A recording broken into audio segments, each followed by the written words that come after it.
Dalam setiap hajatan, rata-rata orang akan merasa khawatir apabila sewaktu-waktu hujan turun.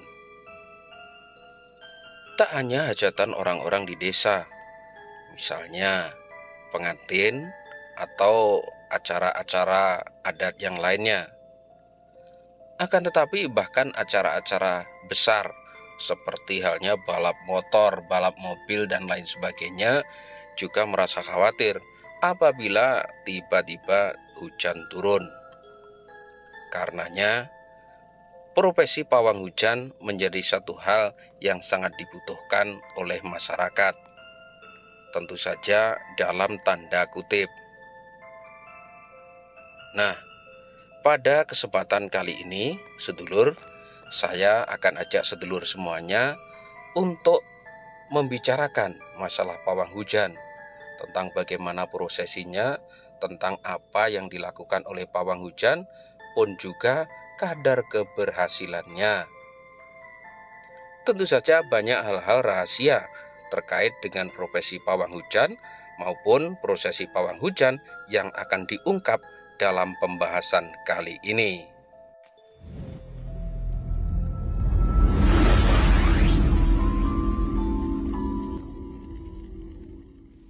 Assalamualaikum Mas Pujo. Waalaikumsalam Mas Purbo. Pripun nih kabare? Sehat apa yo padha karo kancane? Sami mawon, Pak Geblok niki. Ini lagi cara istilah wong Jawa itu geradakan ya? Iya, betul.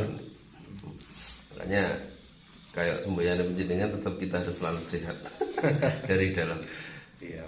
Ini Mas Pujo, ini kan musim hujan ya? Iya. Musim hujan. Terus juga musim hajatan. Bulan kemarin sama bulan depan ini kan ramai lagi. Iya. Cara Ponorogo.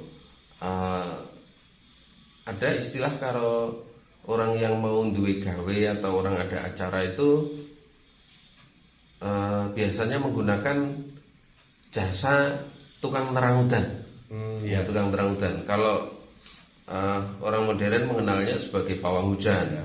Yang tahun kemarin sempat viral ketika Mbak Rara ini ya. Nah, itu sebenarnya gimana Mas Ujo? Pawang hujan itu gimana tuh sebenarnya? Pawang hujan itu ada, tapi banyak orang yang mengira itu pawang hujan itu adalah orang yang bisa seperti orang pesuruh, bisa menyuruh hujan itu biar nggak hujan atau biar hujan itu bukan begitu Mas. Jadi pawang hujan itu biasanya terpakai itu bila mana memang sangat diperlukan dalam acara-acara penting. Kalau cuma untuk coba-coba, saya mau menerang hujan hari ini, dan itu tidak sangat penting, ya nggak bisa. Karena semua hajat atau semua doa atau apapun bila mana tidak diimbangi dengan keperluan yang mendadak itu tidak akan bisa. Darurat. Nah, orang berdoa pun kalau nggak dalam keadaan yang genting kan nggak terkabulkan, Mas. Dan pawang hujan itu kalau menurut saya sendiri ya, karena saya pun juga pernah disuruh atau dimintai tolong sama orang untuk menerangkan hujan, itu pernah. Kalau saya sendiri dalam mantra saya sendiri tetap menyebutkan Gusti Allah atau Tuhan, menyebutkan Tuhan. Gusti Allah ya. Dan saya yakin semua praktisi pawang hujan itu tetap menyebut nama Tuhan. Iya. Dan itu biarpun dia memakai bahasa apapun, dia tetap menyebut nama Tuhan.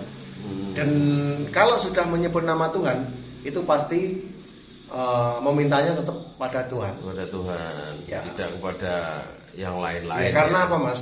Pas waktu viral kemarin, seperti Mbak Rara kemarin kan dianggapnya kan syirik musyrik Mas ya. Yeah. Karena mereka nggak tahu, dan saya yakin Mbak Rara tetap menyebut nama Tuhan, entah agamanya dia apa, tetap meminta pada Tuhannya. Dan meminta kepada Tuhan itu nggak harus terkabulkan Mas. Iya. Karena prinsipnya Tuhan itu memberikan yang kita butuhkan, bukan yang kita inginkan. Iya betul. Dan seharusnya kalau mau menerang hujan itu sebelum acara Mas, jangan sampai menunggu hujan dulu. Karena apa? Kalau hujan seperti itu ya Sulit ya. Saya lihat orangnya kalau bisa menerangkan. Iya. Hujan sangat deras sekali loh Mas. Nggih. Terus ini Mas Pujo, rata-rata termasuk Mas Pujo ya, karena saya melihat secara langsung beberapa kali Mas Pujo mempraktekannya. Rata-rata praktisi pawang hujan itu menggunakan alat ya, menggunakan alat. Kalau Mbak Rara kan kayak apa itu? Kayak rantang itu loh, ya. Kayak rantang terus diputar-putar itu. Kemudian saya ingat di tempat kelahiran saya dulu Mbah siapa ya? Mbah Jo itu loh, rumahnya di atas gunung. Iya. Itu kalau dimintai tolong nerang udan, nyisihne udan itu pergi ke Watu Tambah sana. Saya melihatnya bukan sisi danyangannya, tapi kenapa dia mengambil batu dari situ kemudian digunakan untuk media. Iya. Saya tidak menyebut alat ya, tapi media. Terus juga Mas Pujo kadang menggunakan keris dan lain sebagainya. Itu gimana Mas Pujo? Apakah itu perantara energi atau gimana? Bisa dikatakan juga perantara energi, tapi kalau menurut saya sangat dominan ke vibrasi Mas. Saya setiap mau mempraktekkan untuk menerang hujan, kenapa kok pakai keris? Setiap mengeluarkan keris itu di dalam tubuh saya itu keluar getaran atau vibrasi Mas. Jadi kalau katanya orang tua dulu, kalau hati kita itu seperti apa? Seperti ada getaran itu. Itu bisa dinamakan sudah menyatu dengan Gusti Allah. Istilahnya begitu. Kalau sudah bisa menyatu itu, doa kita pasti akan terkabulkan. Bukannya untuk alatnya itu untuk menerang hujan, bukan Mas. Tetap dari kata-kata kita atau doa kita Mas. Sarana ning ya. Iya Mas, untuk vibrasi saja itu Mas. Seperti halnya kalau di agama Islam itu memakai sholawat dulu. Setiap orang kalau melantunkan sholawat kan pasti bergetar hatinya gitu, bisa dibilang begitu. Mencapai kalau sudah bergetar, nanti kalau sudah habis sholawatan lalu berdoa, itu yang bagus Mas. Menuju pada frekuensi ilahiyah gitu. Betul Mas. Gini. Bukan kok alatnya itu yang bisa menerangkan hujan. Iya. Jadi ini yang harus kita bedakan. Jadi kadang orang menjadi salah sangka bahwa dipikirnya bahwa nerang nyisihne udan itu menggunakan kayak alatnya Mbak Rara, terus Mbah Jo itu pakai Watu Tambah itu, terus Mas Pujo pakai keris. Sebenarnya itu sekedar alat, bukan sekedar media, bukan apa ya, bukan yang digunakan untuk nyisihne itu tuh. Yang tetap nyisihne itu kan doa kita yang dikabulkan oleh Allah Subhanahu wa taala atau apa ya istilahnya. Ya semacam itulah, karena kita muslim ya tetap doa-doa dari sang pawang yang memang dikabulkan oleh Allah Subhanahu wa taala. Mas Pujo, selama, kalau saya tidak bilang Mas Pujo menekuni ya, itu kan kebetulan karena kondisi darurat aja, banyak yang minta tolong kayak gitu. Pernah nggak mengalami kegagalan itu? Oh ya pernah Mas. Sangat pas waktu kegagalan itu harus kita apa ya? Yang namanya dimintai tolong orang itu ya harus kita berusaha dengan sekuat tenaga. Pas waktu gagal itu ya kita harus ulangi lagi cara itu. Dan dengan keadaan seperti itu saya bisa kadang bisa menemukan cara baru lagi. Kan sebelum acara saya berdoa agar acara nanti sukses, nggak hujan. Kebetulan hujan Mas. Terus saya dengan cara saya yang lain saya ulangi lagi. Ada suatu ketika dengan cara lain itu berhasil Mas. Dan cara yang lain itu kadang saya gunakan lagi kok bisa lagi gitu Mas. Kadang cuma di kata-katanya saja Mas. Oh gitu. Yang berbeda ya. Enggak. Terus ini kalau untuk ini Mas Pujo, sifat kerja dari pawang hujan itu sendiri sebenarnya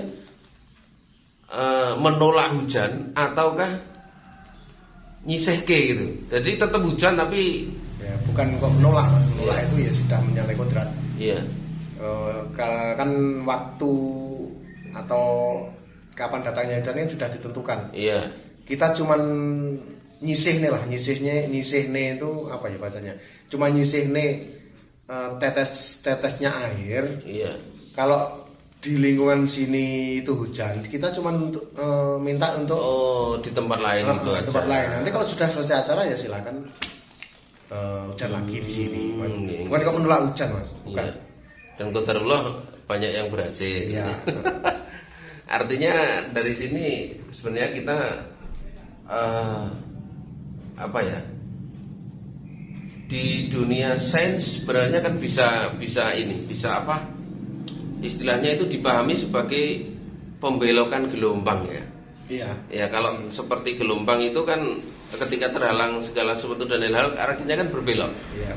Bisakah diartikan bahwa hujan itu juga terhalang oleh mungkin energi yang terpancar dari doa kita atau energi apa itu sehingga akhirnya berbelok? Kalau Tempatnya. dikatakan energi, manusia itu mempunyai energi yang kuat. Iya. Dan di langit itu kan kebanyakan energi yin. Jadi kalau energi yang dan yin itu mau bertemu itu kan kadang sangat susah bertolak, Mas. Okay. Dan orang kalau sudah berdoa energi yang itu sangat kuat sekali, Mas. Sangat kuat sekali. Sebenarnya apalagi gitu, kalau banyak yang kadang saya pernah, Mas, sering juga kalau saya diminta tolong itu ya nanti saya mohon dibantu dengan doanya ya, Mas. Iya. Dan dengan doanya orang banyak itu juga akan menimbulkan energi yang kuat. Iya. Dan otomatis energi yin dari jatuhnya air dari langit itu juga akan nyisih. Jadi istilahnya lebih kepada keberhasilan sebuah proses yang dilakukan pawang hujan itu, bagaimana kekhusyuannya, bagaimana konsentrasinya untuk berdoa pada Tuhan. Iya, betul. Karena Tuhan selalu memberi yang kita minta ya. Kadang ada meskipun juga, tidak semuanya tetap sesuai dengan yang dibutuhkan. Kadang ada juga loh, Mas, orang praktisi itu melakukan ritual itu dengan cara ditunjuk-tunjukkan, Mas. Dan itu kebanyakan yang gagal itu, Mas, karena apa ya? Yang namanya orang berdoa itu harusnya kan cari yang hening. Betul. Ya, boleh di secara terang-terangan ditunjukkan. Nggak tahu untuk apa itu nggak tahu, Mas. Ya. Kebanyakan yang gagal itu. Kalau saya sendiri ya nyingkreh sebisa saya cari tempat yang sepi, Mas. Iya. Karena untuk bermunajat perlu keheningan. Iya. Ya untuk yang kayak Jinan bilang tadi mungkin untuk show atau apa ya, branding lah untuk brandingnya. Mungkin seperti itu, Mas. Oke. Matur nuwun Mas Pujo, Ya, semoga Mas, yang sama-sama. kita obrolkan ini jadi pencerahan, setidaknya membawa manfaat untuk saudara-saudara kita, terutama yang kadang salah memahami bahwa pawang hujan kayak yang dipraktekkan Mas Pujo itu meminta pada keris, meminta pada ini, sama sekali tidak. Tetap yang kita minta itu sama kuasane Gusti Allah Subhanahu wa taala. Karena segala sesuatu yang terjadi di dunia ini kan semata-mata hanya karena atas izin Allah Subhanahu wa taala. Iya. Matur nuwun Mas Pujo. Sama-sama. Assalamualaikum warahmatullahi wabarakatuh. Waalaikumsalam.